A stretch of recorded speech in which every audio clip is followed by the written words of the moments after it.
The back door of the shuttered laundromat splintered under Karen Whitmore's shoulder, and the greying dog beside her did not bark, did not hesitate.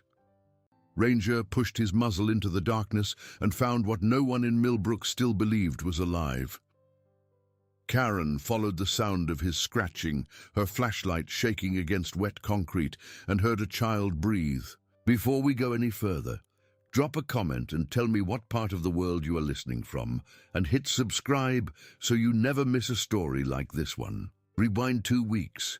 Rain had been tapping the tall windows of the Millbrook Police Department for 11 straight days, and every noon, without fail, Ranger padded through the swinging cafeteria doors, crossed the linoleum with the slow dignity of an old soldier, and lay beneath the empty chair at the end of the second table.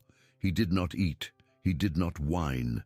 He rested his grey muzzle on his paws and watched the door as if he was still waiting for someone who kept forgetting to come home. Sergeant Karen Whitmore watched him do it for 11 straight days before she asked. She was 41 years old, 5'7" in her boots, and the black band she had worn on her sleeve for the last 3 years had faded to charcoal from too many washings. Her husband, Daniel, had been a firefighter, gone in a warehouse collapse the winter before she made sergeant, and she had learned by then that grief was a private country most people crossed with the shades pulled down.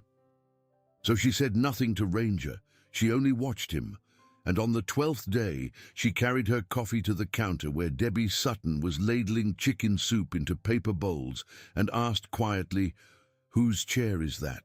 Debbie was 63, wide across the shoulders, with her hair pinned up in a net and small silver crosses in her ears. She had been ladling soup at that counter for 22 years. She did not look up when Karen spoke. She only set the ladle down, wiped her hands on the apron tied twice around her waist, and said, "That was Ryan's." Karen waited. "Officer Ryan Alvarez," Debbie went on, keeping her eyes low. K-9 handler, 29 years old, sat there every Tuesday and Thursday, ate the meatloaf even when it was dry, gave the crust of his roll to that dog under the table.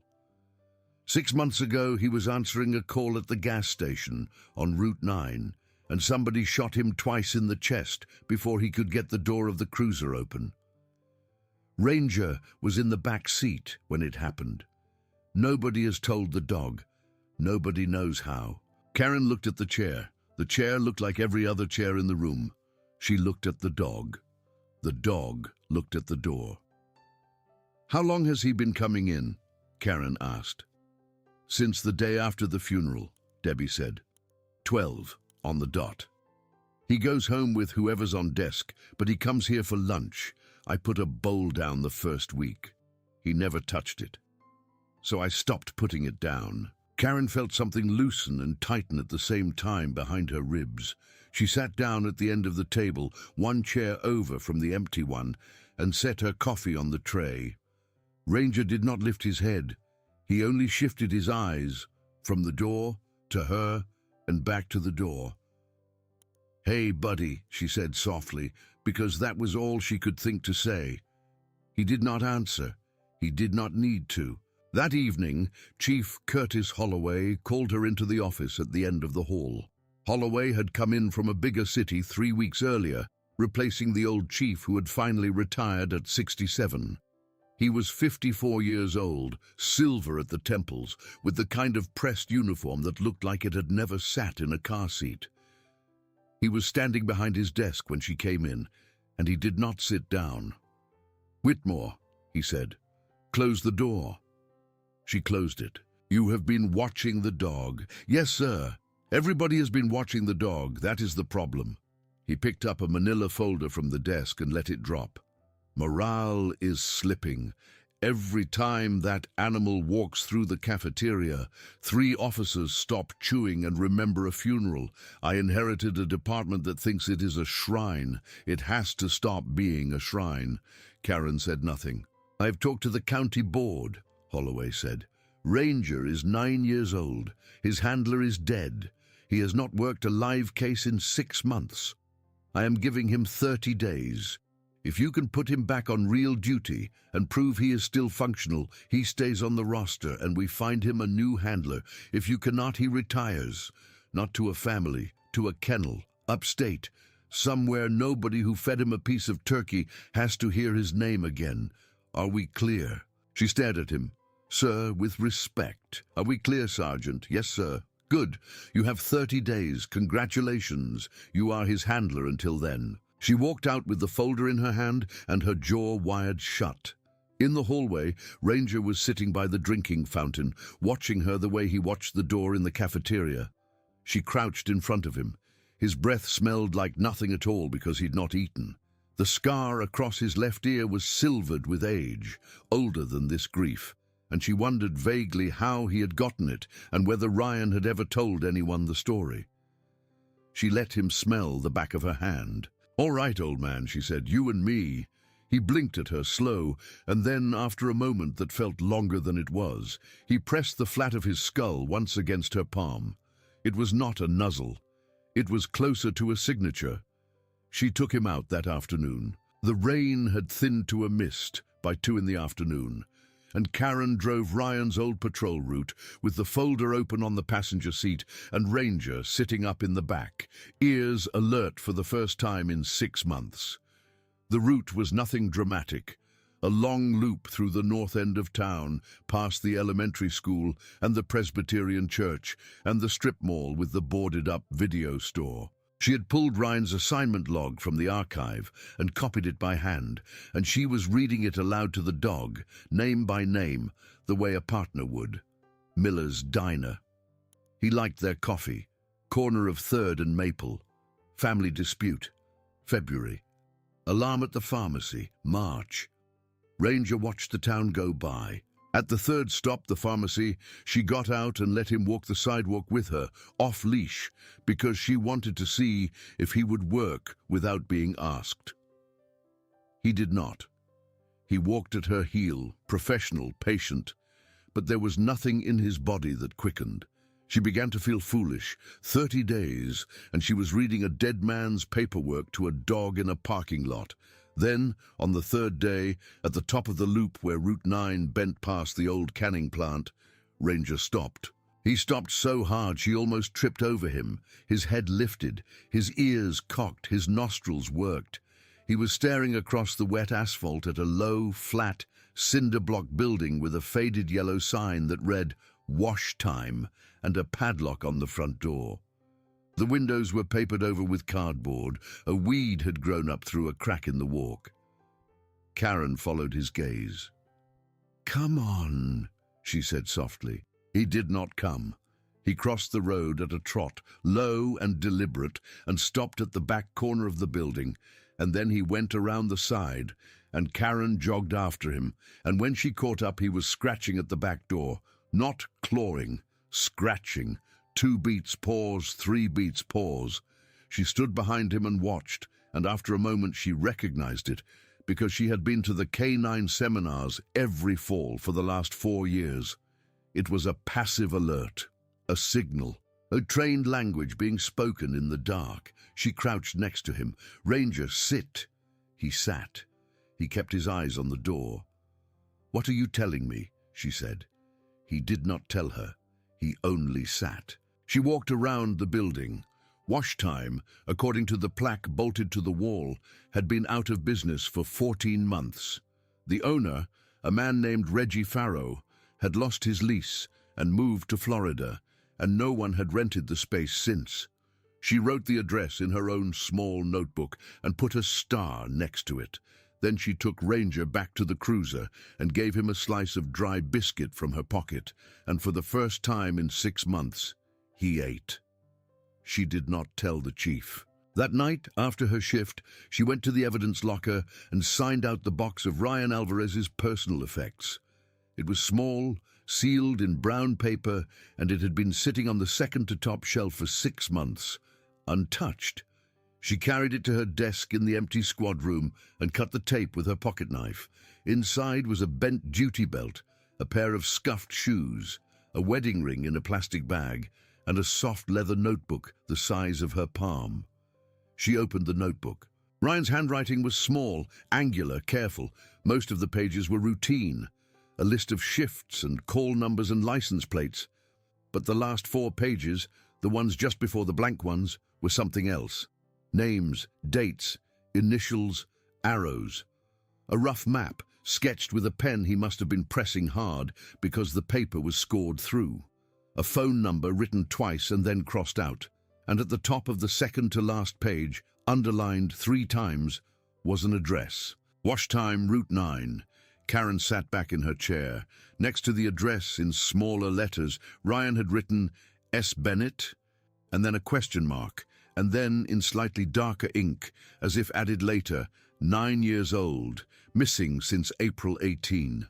She got up, she went to the terminal, she typed the name into the system. Sophie Bennett, age 9. Reported missing April 18, last seen leaving Millbrook Elementary on foot at 3:15 in the afternoon, wearing a red backpack and blue sneakers. The initial investigation had run for 11 days. Then it had been reclassified. Runaway. Case number attached to a Detective Jerome Kettering, closed 6 weeks after the disappearance. Never reopened. Karen sat down slowly. Ranger had come with her to the squad room and was lying under her desk with his chin on the toe of her boot. She looked down at him. He looked back up at her, unblinking, the way he had looked at the door. "You knew," she said quietly. "You knew all along." He did not move. He did not need to. She spent the rest of the night with the notebook and the file open side by side. Ryan's rough map matched the layout of the streets around the laundromat. The initials that repeated most often were RF, and DK Reggie Farrow, she guessed, was one. She could not place the other. There was a phone number scribbled at the bottom of the last page, with a small cross beside it. And when she ran it through the reverse directory, it came back unlisted, but the exchange was upstate, 4 counties north. She wrote it down and closed the notebook and sat for a long moment, with her hand flat on the cover. At 6 in the morning, she carried the whole thing to Chief Holloway's office and waited outside the door until he came in with his travel mug. He listened for 4 minutes without sitting down. Then he told her to close the door. "Whitmore, that case is closed. It was closed by a detective with 16 years of experience. You are looking at a bent notebook and a dog who scratched at a door. That is not evidence. That is a hunch attached to a mascot. The dog alerted the way he was trained to alert, sir. The dog is 9 years old, and he was Alvarez's shadow for 6 years. He goes where Alvarez went. He alerted at a spot Alvarez wrote down. That is not detection. That is memory. Are you telling me you are going to reopen a runaway case with no new evidence based on a memory in a dog?" She did not answer. Holloway set his mug down. "Listen to me carefully, Sergeant. You push this, you go around procedure, you go over my head. You will not have stripes on your sleeve on Monday. Am I making myself clear?" "Yes, sir. Go do your patrol. Take the dog. Show me he can find a lost hiker or clear a warehouse for a burglary suspect. That is the assignment, not this." She left the notebook on his desk. She did not want to. She left it because it was the only thing that would keep him from thinking she was going to run with it that day. Then she took Ranger and she drove her regular loop, and she checked in on the radio at every mile marker like a rookie, because she had already decided by then, in the quiet way people decide things when they know the price, that she was going to run with it anyway. That night at 12 past 12, Ranger walked into the cafeteria and lay beneath the empty chair. Debbie brought her Friday special turkey and gravy out to Karen's desk. She always did on the days Karen worked late. She set the plate down and stood there a moment watching Karen chew. "He didn't eat," Debbie said. Karen looked up. "I put a slice of turkey down by him just now," Debbie said. "He looked at it and put his head back down on his paws. He hasn't done that in a month. He was starting to eat again since you took him out. He isn't eating tonight." Karen set her fork down. "He knows," Debbie said. "Dogs know when you're about to walk away from a thing." Karen looked at her. Debbie's eyes were pale and steady, and there was something in them that was not entirely the sadness of a woman who had watched a young officer stop coming to lunch. "Debbie," Karen said carefully, "did Ryan ever talk to you about a case he was working? Something private?" Debbie was quiet a long moment. Then she said, "He asked me once if I ever saw kids come in and out of the back of the laundromat. He was in uniform. He was drinking coffee at the counter. He asked me the way a man asks a question he's not supposed to be asking. I told him no. I told him honest. I hadn't seen anything, but I told him also that Reggie Farrow's brother Dale still had a key, even after Reggie moved." Dale drove a delivery van for the produce warehouse. He came into the diner across the street some mornings.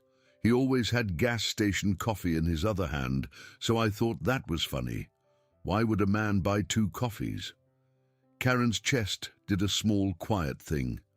"Did you tell that to anyone else?" she asked. "I told the detective who took over the missing girl case," Debbie said. "Jerome Kettering. He wrote it down. Never called me back." Karen closed her eyes. "You should not be telling me this in the cafeteria," she said. "I know," Debbie said, "but you asked, and the dog is not eating." Karen looked over at Ranger. He was staring at her from beneath the empty chair, and he was not eating, and she understood, in a way she could not have put into a report, that the animal was not mourning a man. He was refusing to abandon a job. Ryan had left something undone. Ranger had been in the cruiser when it went undone. And the animal, in whatever way an animal can know these things, would not be finished with his shift until the job was. She left the plate on the desk and stood up. She went out into the parking lot and stood in the rain for a full minute without a jacket, and then she pulled her phone from her pocket and called Mike Foster. Mike was a detective in Ashford County, 2 counties north, an old academy friend, 45, divorced, a little too fond of unfiltered cigarettes, honest to the bone. He picked up on the 4th ring. "Karen, it is 11:50 at night." "Mike," she said, "I need you to come down here before sunrise. Bring a warrant if you can get one. If you cannot get one, come anyway." There was a pause. "What have you got?" "I've got a dog," she said, "and a dead officer's notebook and a laundromat that is not just a laundromat." He said, "I will be there at 4. She hung up. She went back inside. Ranger was standing now. He had not touched the turkey. He was standing in the middle of the aisle between tables, looking at her, tail low, ears forward. She crossed the room and knelt in front of him. She scratched the base of his ears the way Ryan must have. She could feel the old scar under her thumb. "We are going," she said quietly. "Tonight, we are going." He put his head against her collarbone. He did not lick. He only leaned, once, the way dogs do when they have decided you are the person. Mike Foster arrived at 3:50 in the morning in an unmarked sedan with a thermos of black coffee and a small crowbar in the trunk. He was tall, stooped from years of leaning through car windows, grey in his sideburns. He listened to Karen tell the story in the parking lot behind the station, standing under an awning that was leaking at one corner, and when she was done, he said only, "All right," and got back in his car. They drove separately. She took Ranger in the cruiser, no lights, no siren, along the wet, black length of Route 9. The town was asleep except for the pale square of the diner across from the old canning plant, where a single fluorescent bulb was buzzing and a waitress was refilling salt shakers. They parked 100 yards from the laundromat in the loading area of the closed video store and walked in on foot. Ranger led. He did not have to be told. He crossed the wet asphalt at a trot, low and quiet, and stopped at the back corner. He looked at Karen. Karen nodded. He put his nose to the base of the door and sat down and scratched. Twice, then paused, then 3 times. Mike Foster looked at Karen. "That is a passive alert on a specific target," she said. "That is what he is trained to do." Foster nodded. He crouched. The lock on the back door was newer than the building. Karen watched him work it with his crowbar, slow, quiet, the way a man opens a door when he does not want to wake the thing on the other side. It gave in less than a minute. She held Ranger by the collar. Foster went in first with his flashlight. The inside of the laundromat smelled like mildew and old lint, and something underneath that was harder to name, a sourness that made the roof of her mouth tighten. Rows of dead washing machines stood along the walls like empty steel closets. Foster's flashlight passed over a folding table, a shelf of unmarked detergent bottles, a stack of towels that were not clean and not dirty. He went behind the counter. He went into a small back room stacked with boxes of change rolls. He came out and shook his head. Karen let Ranger off her hand. He walked past Foster. He walked past the washing machines. He crossed the room to the far corner where a rectangular pane of plywood had been screwed into the floor. He sat down on it. He scratched, slow and steady, at the seam. Foster crouched beside him and shone the flashlight along the edge. The screws were new. The wood was newer than the floor around it. He looked up at Karen. She nodded. He put the flat of the crowbar into the seam and levered up. The plywood came free with a groan, and the smell that came up was worse than the room above, close and sweet and unwashed and warm. And Karen pointed the flashlight down into a crawl space no larger than a closet, and she saw first a small blue sneaker with the toe rubbed white, and then a red backpack, and then, curled in the corner behind a plastic milk crate, a child. Sophie Bennett was 9 years old. She weighed 42 pounds. Her hair, which had been braided the last time her mother saw her, was a matted rope down her back. She flinched from the flashlight beam and pressed her face into the crook of her elbow. And Karen said her name once, very quietly, and Sophie did not answer at first, and then a small voice, cracked from disuse, said, "Are you a police lady?" "Yes," Karen said. "Sweetheart, yes, I am." Ranger lay down on the floorboards. He put his muzzle over the edge of the crawl space. He did not go in. He only put his muzzle there and made a soft sound in the back of his throat that was not a whine, that was closer to the sound a dog makes coming home. Sophie looked up. She looked at the dog. She looked at Karen. "He is a good dog," Karen said. "He is the one who found you." Sophie lifted a small, dirty hand, and without lowering her elbow all the way, she touched the tip of Ranger's black nose with the tip of one finger. She began to cry, silently, the way a child cries who has learned that crying loud is dangerous. Karen climbed down. She wrapped Sophie in her own jacket. She lifted her out with Foster's hands guiding her elbows from above, and Ranger stood the whole time, tail low, ears forward, staying between the child and the door. Foster was already on the radio. Dale Farrow was arrested at 4:53 in the morning at his apartment 3 blocks from the laundromat. He did not resist.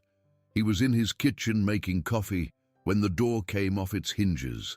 He looked at the officers and he looked at the badge on Foster's chest, and he said out loud in front of 2 witnesses, "Took you long enough," and then he asked for a lawyer. Sophie was carried to Millbrook General.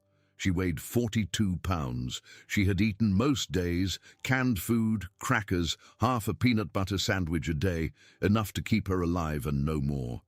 She had been kept alone in the crawl space since April, 7 long months. She had not spoken to another human voice since the 2nd week, when Dale Farrow had told her that if she made noise, the police would take her and her mother would never be allowed to see her again. She had believed him because she was 8 years old when he told her, and she had turned 9 in the dark and had not known it. Her mother, Angela Bennett, arrived at the hospital in a bathrobe and stocking feet, because a patrol car had gone to get her, and she had not stopped to put on shoes. Karen was standing in the hall outside the pediatric ward when Angela came around the corner. Angela did not speak. She only pressed both hands over her mouth and made a sound that Karen would remember for the rest of her life, a sound like a bone breaking. Karen let her go past. She walked outside and stood by the cruiser in the parking lot, and she wept. For the first time in 3 years, with a hand flat on the roof of the car, Ranger stood beside her. He did not need to be told anything. He waited. When she was done, she wiped her face with the sleeve of her shirt, and she opened the back door of the cruiser, and Ranger jumped in, and she drove them both back to the department in the grey light of 6 in the morning. Chief Holloway was already in his office. He was standing at the window with his back to the door and his hands clasped behind his uniform, and he did not turn around when she came in. He said without looking, "I heard." She said nothing. "You went around me?" he said. "Yes, sir. You worked with an outside jurisdiction without authorization." "Yes, sir. You entered a locked private property on the basis of a dog scratching at a door." "Yes, sir." He was quiet for a long moment. He watched something outside the window that Karen could not see. "The girl is alive," he said eventually. "Yes, sir." He turned around. His face was hard to read. It was not softer, it was not exactly angry. It was the face of a man who had been given a job and had not understood the size of the thing until it was too late to unsee it. "I told you it would cost you your stripes," he said. "Yes, sir." "It will not," he said. He sat down. "Not this time. But I want that dog, and I want you, and I want Foster in this office at 9, and we're going to talk about what else was in that notebook, because I do not believe a 9-year-old kept in a crawl space for 7 months is the work of one man with a key to a laundromat." She nodded. She left the office. In the hall, Ranger was sitting by the drinking fountain with his back very straight, watching her the way he watched the door. She crouched in front of him, and she took his face in both her hands, and she pressed her forehead once, briefly, against his. "Good dog," she said. Good dog." He did not answer. He did not need to. By 9 that morning, 3 things had happened that no one at the department had expected. The first was that Angela Bennett had come to the front desk in a change of clothes and had asked, very politely, to speak to the sergeant who had been with her daughter, and Karen had gone out to meet her, and Angela had put her hand on Karen's forearm, hard, and said, "I will remember your name until the day I die." The second was that Detective Jerome Kettering, the man who had closed Sophie's case as a runaway 6 months earlier, had called in sick. The third was that Mike Foster had driven back up to Ashford County at dawn and had come back at 8:45 with a plain brown envelope full of photocopies of a state police file he was not supposed to have. He laid the envelope on the conference table in front of Karen and Chief Holloway at 9 sharp, and he said, "If any of this leaves this room with my name on it, I will lose my job. So none of it does. Are we clear?" Holloway looked at him for a long moment. Then he said, "We are clear." Foster opened the envelope. There had been 3 other missing children in the 4-county area in the last 2 years. A girl of 11 in Ashford County, a boy of 8 in Whitley, a girl of 10 in Prescott. All 3 cases had been closed as runaways within 8 weeks. All 3 had been handled by different departments and different detectives. None of the families had been well off. 2 of the 3 had been single mothers. In 2 of the 3 files, the same name appeared as a witness who had been interviewed and cleared. The name was Dale Farrow. Karen felt the room narrow. "Ryan knew," she said. Ryan was seeing the pattern. Foster nodded. He was working it alone, off the clock. He was pulling files across county lines the way I just did, which is not exactly legal, and he was not telling anyone because he did not know who to trust. "Look here." He turned a page. It was a photocopy of a page from a supervisor's log at the Ashford County Sheriff's Office. A request for records on Dale Farrow, filed 4 days before Ryan was killed, denied on the same day for insufficient cause. The request had been filed by Officer Ryan Alvarez. Holloway stared at the page. "He was killed 4 days later," Foster said quietly, "on a call at the gas station on Route 9. A robbery in progress.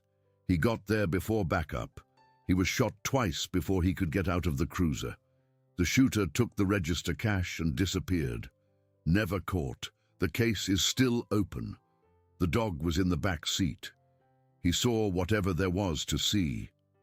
Holloway was quiet.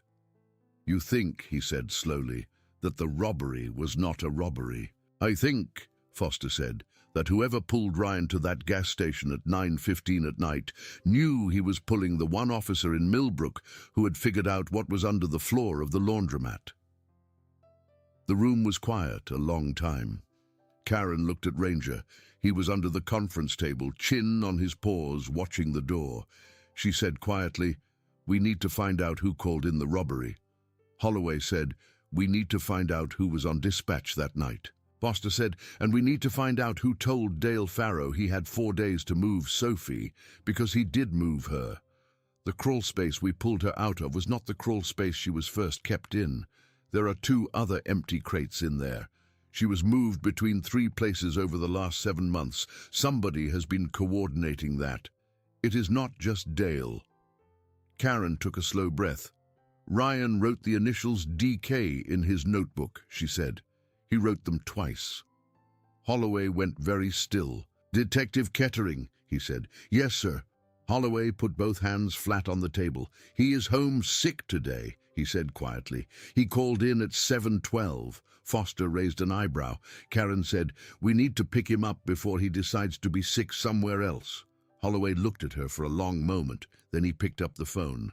Detective Jerome Kettering was 38 years old, a bachelor, 5'10", thickset, 6 years with the Millbrook Police Department after 4 years with the county sheriff, no complaints in his file, 3 commendations, a solid, unremarkable record.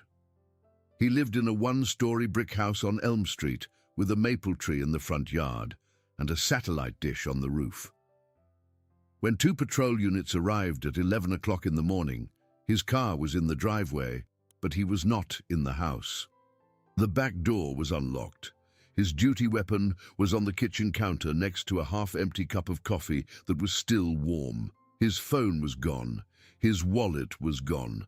A canvas duffel bag was gone from the top shelf of his bedroom closet, according to the outline in the dust where it had sat for a long time.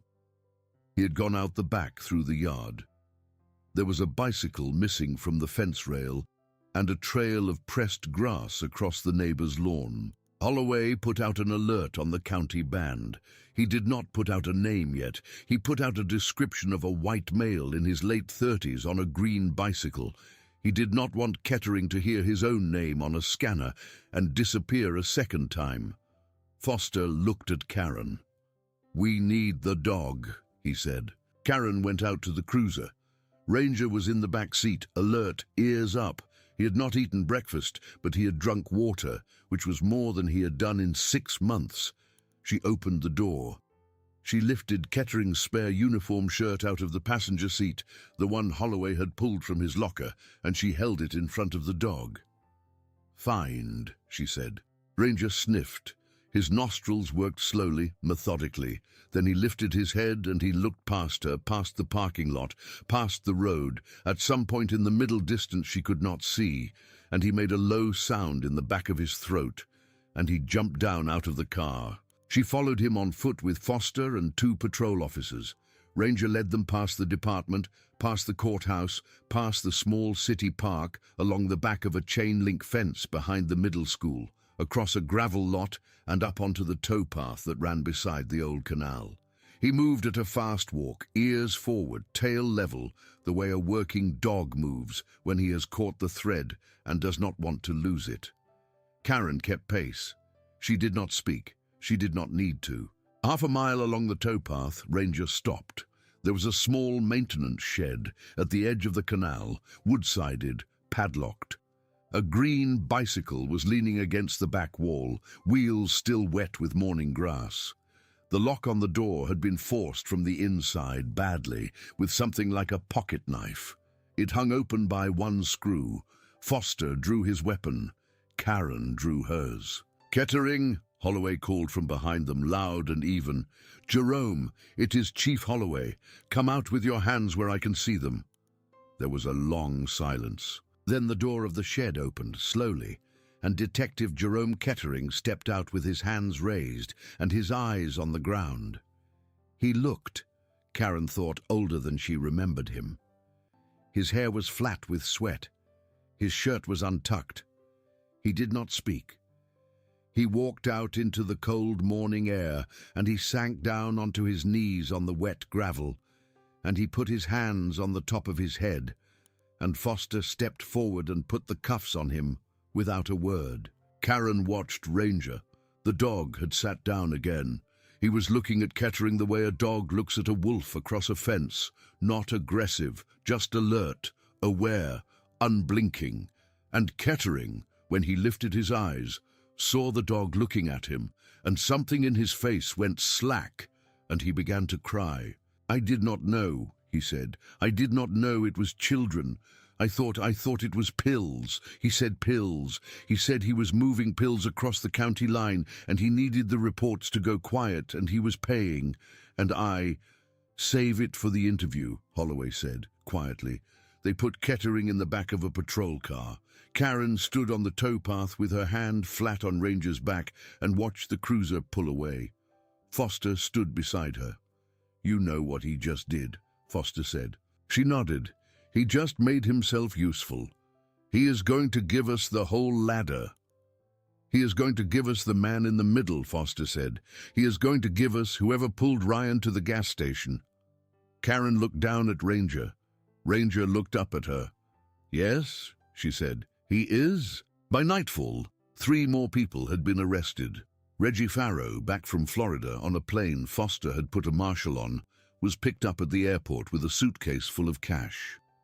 A woman named Marcy Blount, who ran a home daycare in Whitley and had been listed as a witness in 2 of the missing child cases, was arrested at her house without incident. And a man named Larry Doyle, a truck driver for the produce warehouse where Dale Farrow was employed, was pulled over on an interstate ramp with a false bottom compartment welded into the floor of his cab. Kettering, in a small, windowless interview room at the state police barracks, talked for 6 hours straight.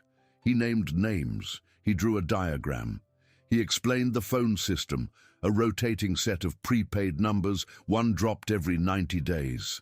He explained the payments, cash in taped envelopes in a locker at the bus station. He explained, weeping quietly, that yes, he had taken the $1,200 a month for 3 years, and yes, he had made Sophie Bennett's case go away, and yes, he had told Reggie Farrow, 4 days before Ryan Alvarez was killed, that a Millbrook K-9 officer had filed a records request on Dale.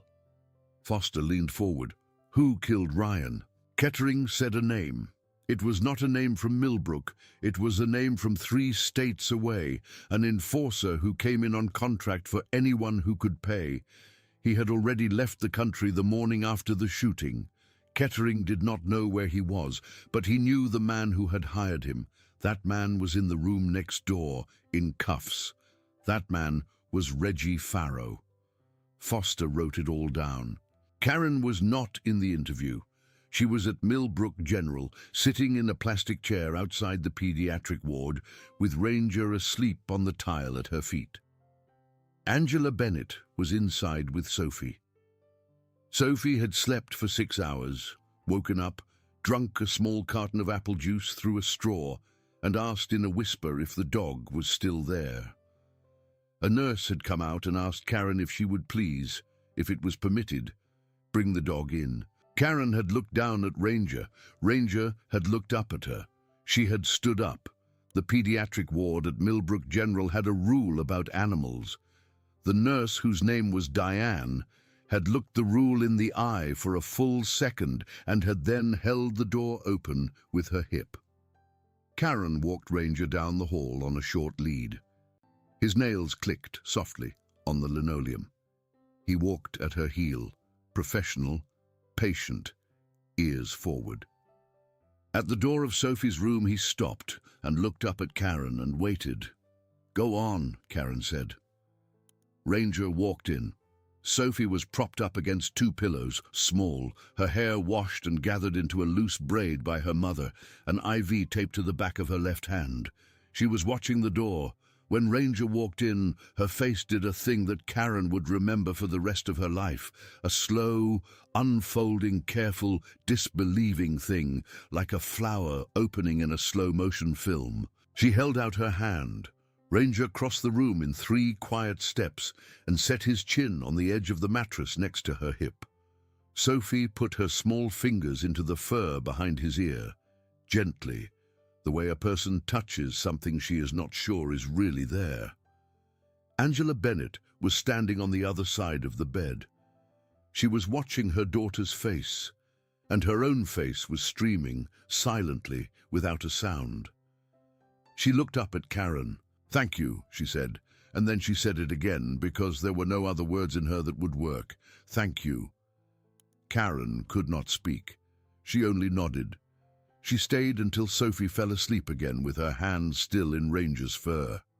Then she led Ranger quietly out into the hall, and she sat down in the plastic chair by the door, and she stayed there until the shift changed at midnight. The next morning, Chief Holloway called her into his office. He was sitting this time. His pressed uniform was rumpled at the shoulders, the way a uniform gets when a man has slept in it. He gestured her to the chair across from him. Ranger came in with her and lay down between them. "I owe you an apology," Holloway said. She waited. "I came in here from a big city 3 weeks ago, and I looked at that dog under that chair, and I saw a morale problem.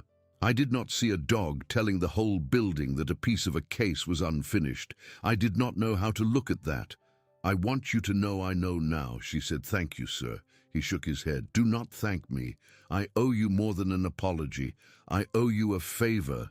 Name it." Karen looked at Ranger. Ranger looked back at her. "I want him placed," she said. "Not in a shelter, not with a new handler he does not know. I want him placed with Ryan's wife, Julie, and their little boy, Tyler. That is where he belongs. That is where Ryan would have wanted him." Holloway nodded slowly. "Done," he said. "It is done today." He signed the paperwork in front of her. He handed her the top copy. She folded it and put it in her breast pocket. "One more thing," she said. "Yes, I want him to still come to lunch, sir, on Fridays.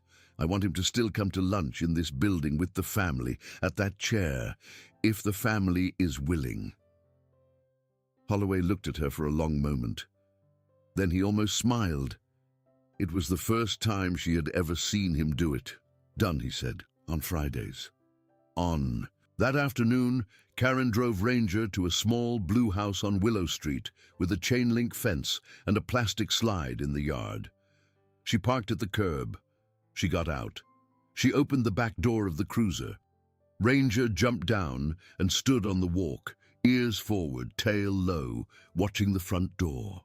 Julie Alvarez opened it. She was 28 years old, small, dark-haired, wearing jeans and a soft grey sweatshirt that was too big at the wrists. Behind her in the hallway, a small boy of 6 was gripping the doorframe with both hands. His name was Tyler, and he had his father's eyes. Julie saw the dog. She put a hand flat over her mouth. She did not move. Ranger did not move. Karen said gently. "From the walk, Julie, they signed him over.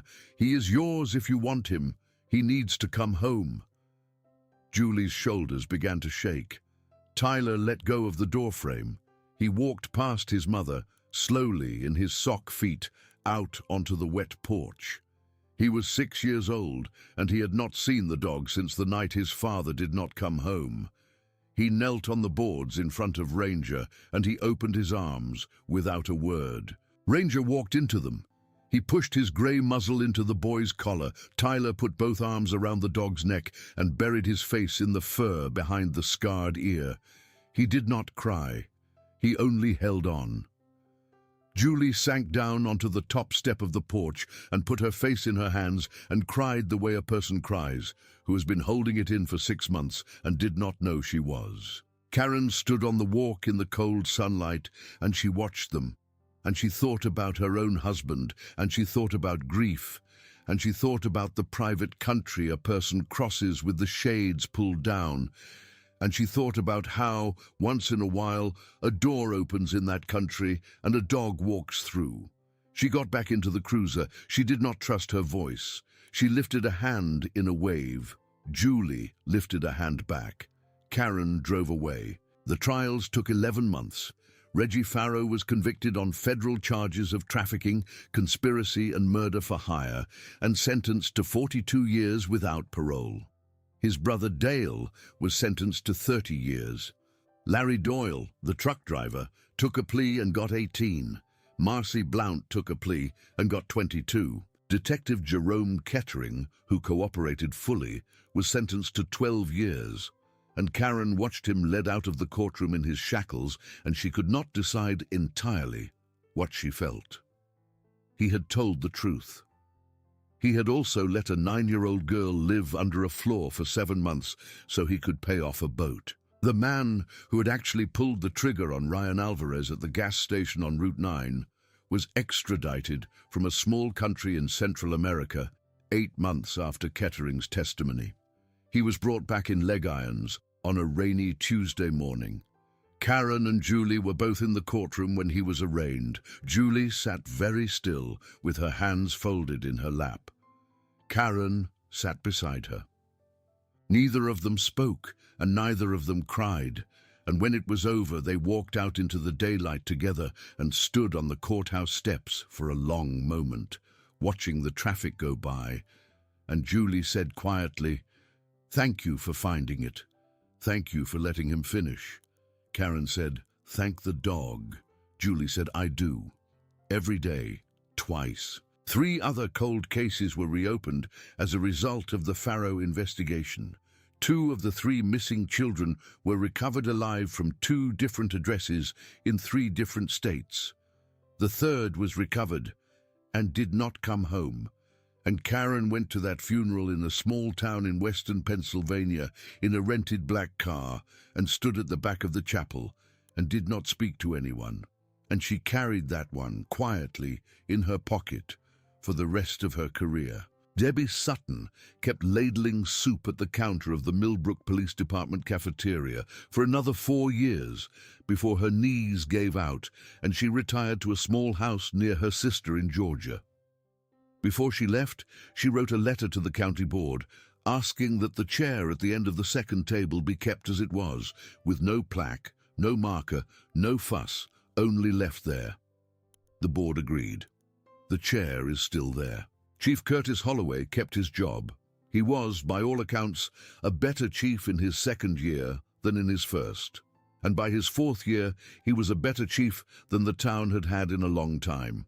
He retired at 60 and moved to a lake house upstate, and on the wall of the study of that lake house, framed above his desk, is a photograph. A local newspaperman took the day Sophie Bennett was released from the hospital. The photograph shows a small girl in a hospital hallway with her hand on the head of a graying German shepherd with a scar across his left ear. Karen Whitmore made lieutenant the year after. She did not remarry. She kept the badge, and she kept the black band on her sleeve, and she took Ranger's calls when Julie needed help with the paperwork of a small pension or a school form or a car that would not start for the rest of the dog's life. Sophie Bennett went home to her mother. She did not speak to anyone but her mother for the first 3 weeks, and then she began slowly to speak to the therapist, and then more slowly to a friend at school. By the time she was 11, she was reading 3 grade levels ahead. By the time she was 14, she was on the honor roll. By the time she was 17, she was giving a speech at a fundraiser for a shelter for children who had been where she had been. And she said, from a small stage in a hotel ballroom, that she was alive because a dog had scratched at a door when no one else would. Ranger lived for 4 more years. He grew grayer. His hips went. He slept most of the day on a folded quilt in the corner of the Alvarez living room. And Tyler, who grew a foot in those 4 years and lost 2 front teeth and got them back, slept every single night with one small hand curled in the fur behind the scarred ear. On Fridays, 12 on the dot, Julie loaded Ranger into the back of her car with a foam ramp Karen had built out of scrap plywood, and she drove him to the Millbrook Police Department, and she and Tyler ate lunch at the second table, and Ranger did not lie beneath the chair anymore. He lay beside it. His tail thumped, slow and steady against the tile, and Debbie, when she was still there, always put a slice of turkey down on a paper plate next to his forepaws, and he always ate it, every crumb. He died on a Sunday morning in October, in the sunlight, on the folded quilt in the corner of the Alvarez living room, with Tyler's hand in the fur behind his scarred ear. He was 13 years old. He had been a police officer for 11 of them. He was buried in the small pet cemetery behind the Presbyterian church, and the marker, at Karen's insistence and the county's expense, reads simply, Ranger, K9, Millbrook PD. He finished the shift. 2 weeks after the funeral, Karen was eating a late lunch alone at the second table in the cafeteria when Debbie's replacement, a young woman named Emily, came out from behind the counter with a paper bowl in her hand.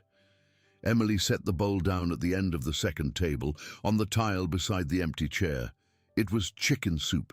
It steamed gently in the cold air of the room. Karen looked at her.